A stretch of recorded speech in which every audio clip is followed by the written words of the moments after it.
자, 우리 하나님의 말씀을 보겠습니다. 빌립보서 1장 23절부터 26절까지입니다. 빌립보서 1장 23절부터 26절까지입니다. 우리 함께 봉독하겠습니다. 내가 그 둘 사이에 끼었으니 차라리 세상을 떠나서 그리스도와 함께 있는 것이 훨씬 더 좋은 일이라 그렇게 하고 싶으나 내가 육신으로 있는 것이 너희를 위하여 더 유익하리라. 내가 살 것과 너희 믿음의 진보와 기쁨을 위하여 너희 무리와 함께 거할 이것을 확실히 아노니 내가 다시 너희와 같이 있으므로 그리스도 예수 안에서 너희 자랑이 나로 말미암아 풍성하게 하려 함이라. 아멘. 빌립보서는 바울이 기뻐하라 하는 그런 주제로 우리에게 말씀을 주셨습니다. 그래서 매 순간순간 그가 기뻐하는 이유들을 우리에게 설명하고 있습니다. 자, 23절을 한번 보겠습니다. 23절 시작.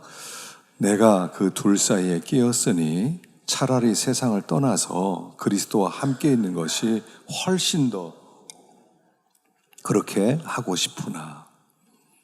바울이 둘 사이에 끼었다 이렇게 설명을 하고 있어요. 둘 사이에 끼었다.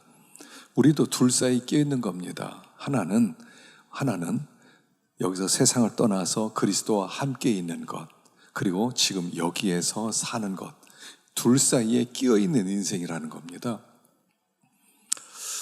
언젠가 우리 하나님 앞에 갈 것입니다. 그리고 그때까지 오는 이 세상에 남아있게 될 것입니다. 바울은 이 둘 사이에 끼어서 어떻게 해야 될지를 모르겠다. 만일 나에게 하나를 고르라고 하면 난 무엇을 택해야 될지 모르겠다라고 말씀을 합니다. 그런데 여기 무엇을 더 좋아하냐면 그리스도와 함께 있는 것이 훨씬 더 좋은 일이다. 우리 이 땅에서 오래 살면 좋죠. 장수하면 좋죠. 장수 많이 하십시오. 또 주님이 주시는 그런 건강의 은사를 받아서 또 많은 주의를 하십시오. 근데 바울은 무엇을 더 좋아했습니까? 훨씬 더 좋은 일. 훨씬 더 좋은 일이 뭐냐면 세상을 떠나서 그리스도와 함께 있는 것. 그것을 훨씬 더 좋은 일이라고 생각했다는 것입니다. 예수 믿는 일은 뭐냐면 그리스도와 연합되는 거죠. 여러분, 연합에 세 단계가 있다고 그랬어요. 세 단계. 1단계는 뭐냐면 이 땅에서 예수를 믿는 겁니다. 그러면 예수를 믿으면 예수님이 우리 안에 들어오세요. 그래서 우리는 예수와 지금 연합되어 있어요. 연합되어 있어요. 그래서 로마서 6장 5절을 보면 여기 연합되었음을 설명합니다. 6장 5절 시작. 만일 우리가 그의 죽으심과 같은 모양으로 연합한 자가 되었으면 또한 그의 부활과 같은 모양으로 연합한 자도 되리라. 예수를 믿으면 지금 우리는 어떤 현상이 일어나냐면 예수님과 연합되었어요. 주님은 내 안에 들어오시고 나는 주님 안에 있고, 그래서 주님과 우리는 하나가 되었다 이런 뜻이에요. 그런데 어떻습니까? 지금 내가 주님과 하나다 하는 것을 느끼세요? 난 지금 주님과 하나야. 어디 가든지 주님은 나와 함께 있지. 항상 주님은 나에게 말씀하시지. 항상 주님은 나에게 감동하시지. 성령의 교회에게 하는 세미한 음성을 나는 들으면서 살고 있지. 이걸 느끼세요? 자, 이 첫 번째 단계의 연합은 좀 약하다는 거예요. 우리가 이제 육신을 가지고 있기 때문에 예수를 믿으면 주님과 연합된다는 것을 알면서도 이 연합이 아주 헐거워요. 완전히 이렇게 연합되어 있지가 않단 말입니다. 그럼에도 연합되어 있는 만큼 주님을 우리는 누리고 살아가요. 주님의 음성을 들으면서 주님과 하나 되어서 살아갑니다. 그래서 우리가 이 땅에서요, 신앙생활 잘한다는 것은 뭐냐면 어떻게 해서라도 주님과 더 연합을 이루어야 되겠다라고 생각하는 것입니다. 그래서 주님을 더 깊이 묵상하고 또 주님의 음성을 들으려고 애를 쓰고 또 들으면서 순종하려고 애를 쓰고, 그러면 그 연합이 이 세상에도 점점 더 견고해지는 거예요. 그리고 그 이 땅에서 연합이 견고해진 것을 보여준 성경이 사도행전이죠. 사도행전에 보면 베드로나 또 바울이나 거기 스데반이나 신앙생활했던 사람들이 그리스도와 정말 끈끈하게 연합되어 사는 것을 볼 수가 있어요. 그냥 성령이 나에게 말씀하셨다라고 할 만큼 그렇게 담대하게 확신 있게 성령의 음성을 들으면서 연합을 누리고 있어요. 이 땅에서 우리는 그렇게 연합을 누릴 수가 있단 말입니다. 그런데 우리가 조금 한눈을 팔고 좀 세상을 바라보고 이러면 그 연합이 풀려요. 주님 나와 함께한다, 나와 동행한다, 나를 붙들고 계신다. 그래서 거기 기쁨과 담대함이 금방 또 이렇게 사라진단 말입니다. 이게 1단계예요. 이미 우리는 예수와 연합되었다는 거예요. 예수님은 내 안에 계시고 성령께서 나에게 말씀하시고 주님과 함께 동행하자 하는 1단계예요. 자, 2단계는 우리가 죽는 겁니다. 바울은요, 죽는다는 얘기를 많이 안 해요. 여기 세상을 떠난다, 잔다 이런 단어 썼지만 죽는다는 단어 안 써요. 왜냐하면 믿는 사람은요 죽는 게 아니기 때문에 그렇죠. 그래서 세상을 떠나서 그리스도와 함께 있으면 육신은 흙으로 돌아가고 우리 영이 하나님 앞으로 갑니다. 그래서 예수님과 연합되는 거예요. 지금 그것을 얘기하는 겁니다. 나는 지금 차라리 세상을 떠나서 그리스도와 함께 있는 것, 연합되는 것이 훨씬 더 좋은 일이다. 지금 이 땅에서도 성령의 음성 듣고 주님과 동행하는 것도 기쁘지만 죽어서 내가 하나님 앞에서 주님과 함께 연합되는 것 얼마나 더 좋겠느냐. 난 그걸 너무 사모하고 있다. 2단계 연합이에요. 물론 그때는 우리가 아직 육신은 흙으로 돌아가고 영으로 주님과 연합되는 겁니다. 그 연합은 지금 이 땅에 있는 우리 연합보다 훨씬 더 견고한 연합이 될 것입니다. 영으로 주님의 얼굴을 뵙게 될 것이고 영으로 주님의 음성 듣게 될 것이고 그리고 그 천국에서 주님과 함께 연합되어 사는 것, 이걸 난 너무 원한다. 난 이 세상에서 더 오래 살고 재밌게 살고 난 이것보다 빨리 세상 떠나서 주님과 함께 연합되는 걸 난 너무너무 바라고 있다. 이렇게 설명을 하고 있는 거예요. 여러분, 주님과 연합되기를 소망하십니까?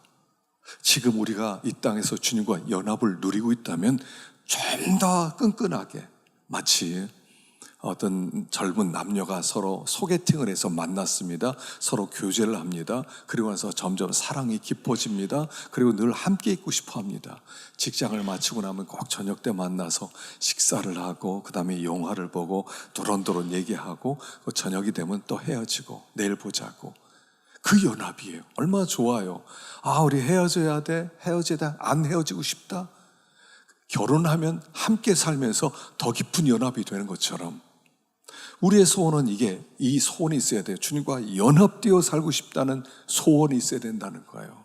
빨리 세상 떠나서 이 세상의 그 어떤 것도 주님과 연합됨으로 말미암아 얻게 되는 그 따뜻함과 그 기쁨과 그 평안함을 비교할 수가 없다는 거예요.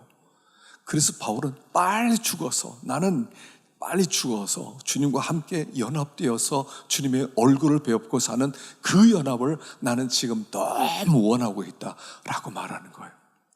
신앙은요, 그 연합을 사모하는 겁니다. 요즘에는 서로 이렇게 사랑도 하고 교제도 하지만 결혼은 안 하겠다는 그런 사람도 많아요. 결혼은 안 하겠다. 그 문제가 있는 거예요. 진짜 연합을 바라는 건 아니죠. 정말 우리가 주님을 사랑한다면 주님과 정말 연합되어서 하나 되기 원합니다. 2번째 단계가 이거라는 거예요. 3번째 단계죠. 3번째 단계는 아직 2번째 단계는 영으로 주님과 연합되어 있어요. 아직은 육신은 연합이 안 돼 있어요. 육신은 흙으로 돌아가요. 마지막 날 주님의 재림하는 그날 육이 우리가 신령한 몸으로 바뀌게 되죠. 신령한 그런 영체가 되어서 그때 주님과 완전한 연합을 이루는 거예요. 완전한 연합. 그래서 연합의 단계는 세 단계입니다. 예수를 믿음으로 이 땅에서 연합하고, 죽음으로 거기서 주님과 연합하고, 주님 재림할 때 완전히 연합되어서 하나님 나라에서 영원한 기쁨을 누리는 삶. 그래서 이번에 고등 중고등부 수련회 때 이런 질문이 하나 나왔어요. 천국은 지루하지 않을까요? 똑같은 데에서, 거기서 계속 이렇게 같은 곳에서 살면 지루하지 않겠냐는 겁니다. 어떻게 생각하세요? 천국에 가서 맨날 예배만 드린다고 생각해 보세요. 얼마나 지루하겠어요? 그러니까 생각해 보니까 지루할 것 같은 거예요. 지루할까요? 지루하지 않아요. 왜냐하면 거기는 첫째는 완벽한 곳이기 때문에 그래요. 충만한 곳이기 때문에. 이 세상에서는요, 이 세상의 특징이 뭐냐면 한계성이에요. 이 땅에 즐거움을 준다 하더라도 즐거움에는 항상 끝이 있어요. 즐거움을 줄게. 그래서 만약 여행을 간다고 하십시다. 여행 간다. 얼마나 좋습니까? 자, 이번에 아프리카에 빅토리아 폭포를 보러 간다. 남미에 있는 이과수 폭포를 간다. 막 좋을 거예요. 그거 딱 봤습니다. 그 돌아왔어요. 거기 다시 갈래? 안 갔다. 한번 봤어요. 두 번째 가보세요. 그런 즐거움이 있어요? 없어요. 제가 나이아가라 폭포를 몇 번 갔었거든요. 처음에 갈 때는 막 감동이 막 밀려와요. 막 폭포가 앞에서 막 물보라가 치고 거기 물방울이 치고 너무 좋아요. 두 번째 가니까요, 첫 번째 기쁨의 10%밖에 없어요. 세 번째는 가자고도 안 가고 싶어요. 이게 세상의 특징이에요. 세상의 즐거움은 항상 끝이 있어요. 마약을 하잖아요. 그때뿐이에요. 다음에 마약은 그것에 2배를 투여를 해야 돼요. 그 다음에는 4배를 투여해야 돼. 그 다음에 10배를 투여해야 돼. 그래서 완전히 망가지는 거예요. 이 세상은 불완전한 즐거움, 한계성 있는 즐거움. 하나님 나라는 완전해요. 완전하기 때문에 제한이 없어요. 주님과 함께 연합되어 누리는 그 하나님 나라는 제한이 없어요. 이 땅에서는 한번 보면 즐거움을 누리면 그뿐이에요. 순간적으로 끝나요. 그런데 하나님 나라에서는 끝이 없어요. 거기는 지루해질 수 없어요. 기대하세요. 완전한 연합. 그래서 바울의 소원은 주님과 연합이었다는 거예요. 오늘 우리가 이 연합에 대한 열망, 주님, 이 세상에 아무리 보더라도 적응이 안 됩니다. 여러분 어떠세요? 세상을 자꾸 살아가면서 자꾸 세상이 잘 맞아요? 이 세상 안 맞는 것 같아. 체질에 안 맞는 것 같아. 그냥 그때뿐이고 또 불편하고. 그래서 하나님 나라를 사모하게 되는 거예요. 왜냐면 여기가 우리의 고향이 아니니까 그래요. 우리 집이 아니니까 그래요. 정말 우리의 집은 하나님께 있기 때문에 그래요. 그래서 연합을 사모하는 바울의 모습을 볼 수가 있는 거예요. 그래서 그리스도와 함께 있는 것이 훨씬 더 좋은 일이다. 훨씬 더 좋은 일이다. 여기서도 주님과 연합하고 세상과는 간 것 없고 구속한 주만 보이는 그것도 기쁘지만 주님 앞에 가서 주님의 얼굴 배울 때야 얼마나 더 충만하겠느냐. 바울은 이것을 사모했다는 것이죠. 자, 24절 시작. 내가 육신으로 있는 것이 너희를 위하여 더 유익하리라. 그런데 내가 주님과 연합되어 사는 게 난 너무 바라는 건데, 근데 내가 여기에서 너희들과 함께 있으면 너희들에게 유익이 될 거다. 나는 너희들보다 주님을 더 깊이 깨달았고 말씀에 깊이가 있고 나는 깊은 체험도 있고 내가 있으면 너에게 유익할 거야. 너희들이 물어보면 내가 이렇게 저렇게 대답해 줄 수 있고 너희들이 고민이 있고 걱정이 있을 때는 내가 말씀으로 너희들에게 가르쳐 줄 수 있고 너희들이 풍성해질 수 있고 그러니까 내가 너에게 있는 게 유익해서 차라리 내가 언젠가는 가지만 너희들과 함께 있는 게 유익하기 때문에 나는 이 두 사이에서 무엇을 택해야 될지 모르겠다라고 말하는 거예요. 여러분, 교회는요, 노인과 젊은이가 함께 있어야 돼요. 나이 드신 분들이, 우리 이제 권사님들, 또 우리 이제 장로님들, 또 이렇게 나이 드신 집사님들이 함께 있는 게 훨씬 더 좋은 거예요.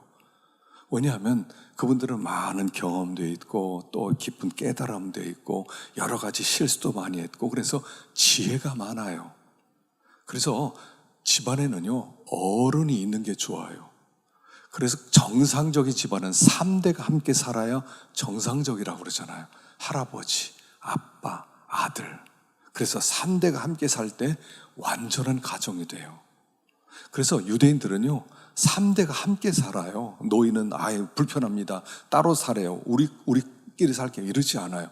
함께 살아요. 또 손자가 할아버지를 볼 때 할아버지가 따뜻하게 대해줄 때 아빠는 좀 무섭잖아요. 할아버지가 안아주고 또 할머니가 있고 그럴 때 아이들이 정서적으로 풍성함을 누려요. 여러분, 할머니, 할아버지 있는 집에서 자란 아이들은 없는 집안에서 자란 아이들보다 훨씬 더 달라요. 물론 이제 말하는 것들이나 단어를 쓰는 것들이나 그런 것도 다르지만요, 생각하는 게 달라요. 그래서 교회는요, 이렇게 어른이 있는 게 좋아요. 어른이. 그래서 한 아프리카 속담이랍니다. 한 노인이 죽는 것은 그것은 도서관이 없어지는 것 같다. 도서관이 불타는 것과 같다. 얼마나 많은 지식이 있었고 얼마나 많은 것이 있는데 그걸 다 버리는 거예요. 물론 젊은 패기도 중요하지만 노인의 이해력과 노인의 지혜도 필요한 거예요.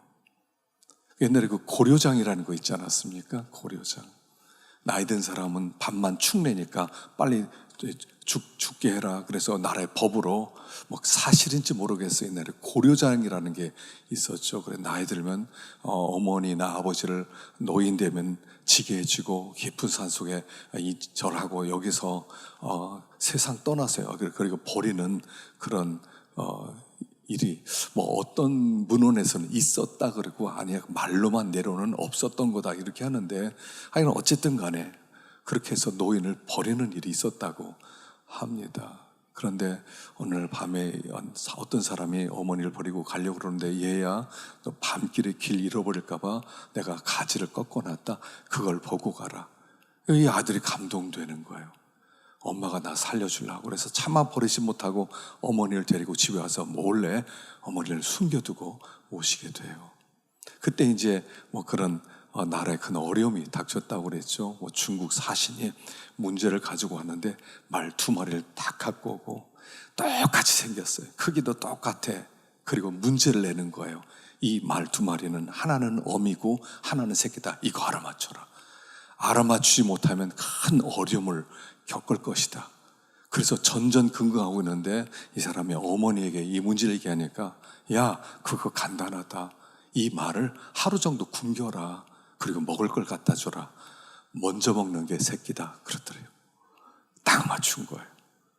어떻게 맞췄냐? 그러니까 우리 어머니가 맞췄다. 그래서 그때부터 뭐 고려장이 없어졌다. 뭐 그런 이야기도 내려오죠. 여기 바울이 이런 거예요. 내가 없어도 너희들끼리 신앙생활 잘할 수 있지. 그런데도 내가 있는 게 너에게 유익해. 그래서 내가 말씀도 가르쳐주고 또 지혜도 전하고 너에게 신앙에 유익한 거야. 그래서 나는 무엇을 택해야 될지 모르겠다. 무엇을 택해야 될지 모르겠다. 여러분 집안에 부모님이 계시는 게 참 좋은 겁니다.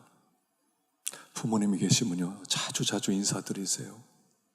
자주자주 전화도 드리시고요. 자주자주 맛있는 것도 좀 사드리시고요. 식사도 좀 대접도 해드리고요.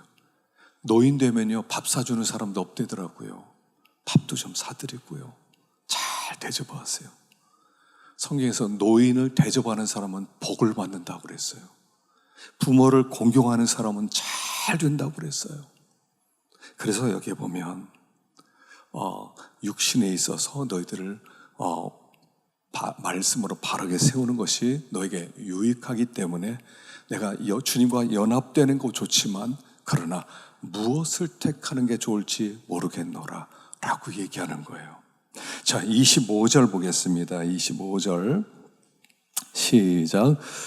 내가 살 것과 너희 믿음의 진보와 기쁨을 위하여 너희 무리와 함께 거할 이것을 확실하게 아노니. 하나님이 그에게 감동 주신 것 같아요. 넌 아직 때가 안 됐다. 너 아직 많은 성도 교회를 섬기다 와라 하고 그런 감동을 주신 것 같아요. 그래서 내가 살 것과 너의 믿음의 진보와 기쁨을 위하여, 믿음의 진보와 기쁨을 위하여 너의 무리와 함께 거할 이것을 확실하게 한다. 자, 내가 있으면 너희의 믿음이 진보하게 될 것이다. 그리고 믿음의 진보는 그 열매는 기쁨으로 올 것이다. 이런 뜻이에요. 믿음이 자라면 기쁨이 커져요. 기쁨은요, 믿음의 크기만큼이에요. 믿음이 진보하고 믿음이 커지면 기쁨이 커지는데 믿음이 안 자라면 기쁨이 자랄 수가 없어요. 그래서 우리 주님이 우리에게 자꾸 너희들의 믿음이 어디 있느냐, 믿음이 약하다, 그렇게 계속 책망하는 거예요. 믿음이 커지면 기쁨이 커지게 돼 있어요. 여러분, 예수 안에서 더 기뻐하고 싶지 않습니까? 아, 나 더 기뻐하고 싶어. 예수 안에서 더 충만하고 싶어 하지 않아요? 그러면 믿음이 자라야 돼요. 믿음이 자라면 기쁨이 따라오는 거니까. 나 기뻐야지, 기뻐야지. 그렇다고 기뻐지는 게 아니라 믿음이 커지면 기쁨이 자라는 거죠. 그래서 내가 너희와 함께 있어서 너희의 믿음이 진보하게 될 때 너희 기쁨이 충만하게 될 것이다. 내가 이것을 위해서 너희와 함께 있게 될 것이다 라고 얘기하는 거죠. 26절 시작. 내가 다시 너희와 같이 있으므로 그리스도 예수 안에서 너희 자랑이 나로 말미암아 풍성하게 하려 함이라. 자, 내가 너희에 같이 있게 될 때 너희의 자랑이, 예수 안에 있는 너희 자랑이 나처럼 나로 말미암아 풍성하게 될 것이다. 자, 그 바울의 가르침, 바울의 도움 때문에 그들이 믿음이 자라게 되고 기쁨이 커지게 되고, 그리고 예수 안에서 너희의 자랑이 충만하게 될 것이다. 충만하게 될 것이다. 자, 빌립보 교회가 성도들이 무엇을 자랑하겠어요? 무엇을 자랑할 것 같습니까? 이건 바울의 자랑이 그들의 자랑이 된다는 뜻이죠.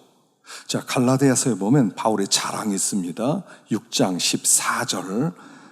14절 읽어보겠습니다. 시작. 그러나 내게는 우리 주 예수 그리스도의 십자가 외에는 결코 자랑할 것이 없으니 그리스도로 말미암아 세상이 나를 대하여 십자가에 못 박히고 내가 또한 세상을 대하여 그러하니라. 바울의 자랑이 이거예요. 우리 주 예수 그리스도의 십자가 외에는 결코 자랑할 것이 없나니.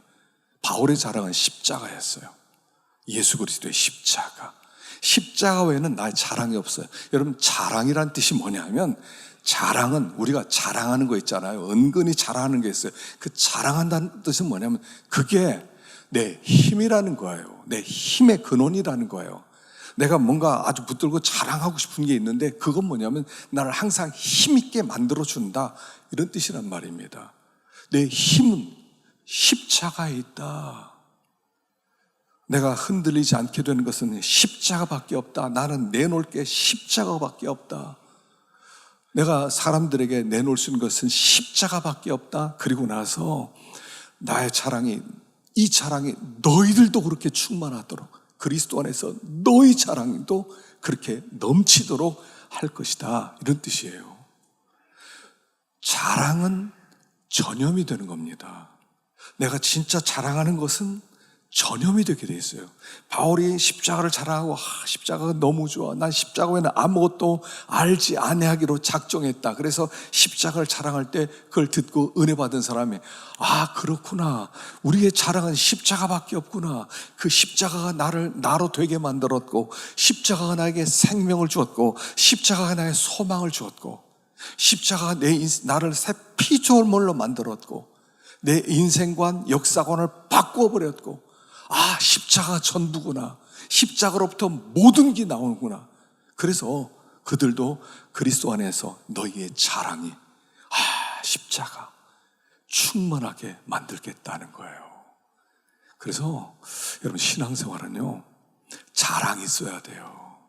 여러분, 자랑이 무엇입니까? 뭐가 자랑이에요? 성도의 자랑이 뭐가 자랑이어야 되겠습니까?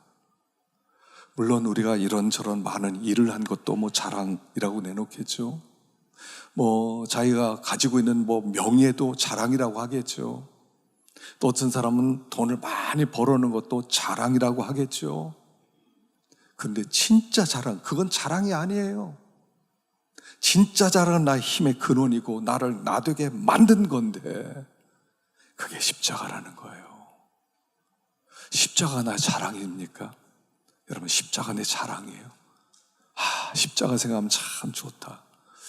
야, 내가 어떻게 예수를 믿게 되었나? 야, 하나님이 나를 이렇게 사랑해서 예수님을 보내서 예수님의 죽음으로 말미암아 내가 구원을 받았어. 이게 항상 있어야 돼요.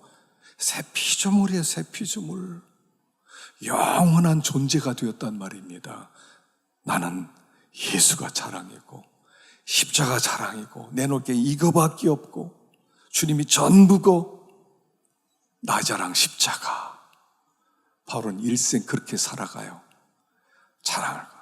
이건 아무도 빼앗아갈 수가 없어요. 세상에 있는 걸 자랑하면 다 빼앗아가요. 그러나 십자가를 자랑하는 데는 빼앗아갈 수가 없어요. 나의 힘의 근원이고 나를 있게 만드는 존재의 근원이고 나를 새 피조물로 되게 만든 하나님의 사랑, 이거로 충분하게. 아직까지 빌립보 성도들이 십자가를 자랑하지 못하는 것 같아요. 내가 너희들과 함께 있음으로 말미암아 너희들도 나처럼 예수 안에서 십자가를 자랑하는 사람이 되도록 만들어주겠다라고 말하는 거예요. 여러분, 뭐가 자랑입니까? 뭐를 위해서 시간을 들이고 뭐를 위해서 마음을 들이고 무엇을 붙잡고 절대로 놓칠 수 없어. 그게 무엇입니까? 끝까지 붙들고 있는 그것이 무엇입니까? 십자가라는 거예요. 예수 그리스도의 십자가 외에는 결코 자랑할 것이 없나니. 결코 자랑할 것이 없나니. 예수 안에 죽었고 예수님이 내 안에 살아계시고 십자가가 나의 전부다. 십자가. 그래서요, 바울이 십자가를 자랑하고 빌립보 교회 성도들도 십자가를 자랑하는 성도들이 되고, 오늘 이 말씀을 읽는 우리도 이렇게 고백했으면 좋겠어요. 주님, 내 자랑은 십자가밖에 없습니다. 우리 온 교우들이 다 이런 고백할 수 있으면 좋겠어요. 나의 자랑은 십자가입니다. 십자가 내 인생의 전부입니다. 내 인생을 새롭게 하고 나를 나되게 만든 것은 십자가입니다. 예수 그리스도의 십자가.